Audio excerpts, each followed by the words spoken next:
Hey, this is Pad with your Monday Teamshot, and I just want to remind you that flexibility is one of the major keys to your success. Maybe it is true that all the world's a stage and the men and the women are merely players on that stage, but whilst we're on that stage, we can actually play many different parts. As we go from one situation to another, different things are being demanded of us, and our flexibility to play a different role, to put on a different hat, to approach things in a different way will be the greatest hallmark of our success, which means that our inflexibility could be the reason for our downfall.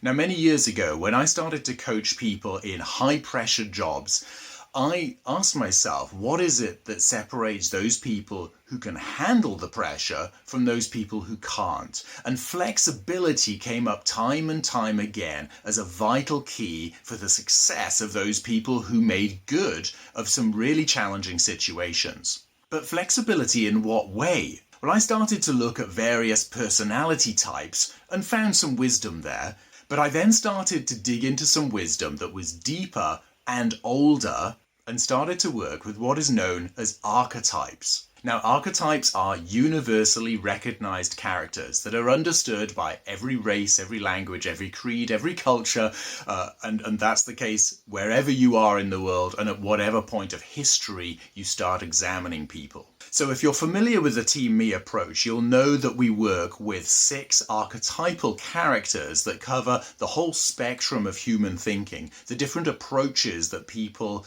take to different situations in life. We have the left brain character types of the sovereign, the king or the queen, the warrior and the sage. And then we have the right brain characters of the mystic, the lover and the jester.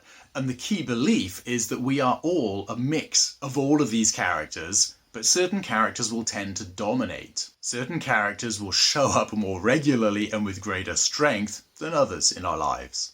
What we need to realize is that we can change our approach in any situation that we've been finding difficult to get a better result. If we've been going at it like the warrior, it may be time to sit back and reflect with the cool, rational view of the sage. It may be that the sage is not what you need, but the lover needs to be there to connect with people, to build relationships, to seek harmony. It may be that you're bogged down with reality and actually need to reinvigorate a dream to transcend and transform a situation the way that the mystic would do.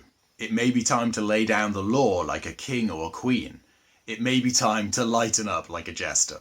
Having the flexibility to approach your situation with any one of these character types will significantly affect the result that you're getting. Becoming aware of your typically most dominant characters is the starting point, but then looking at the other options that you have and learning their ways of looking at life will give you an enormous degree of flexibility and therefore power to bring about the change that's required. Our flexibility to play a different role, to put on a different hat, to approach things in a different way will be the greatest hallmark of our success. Hey, this is Pad with your Monday Team Shot.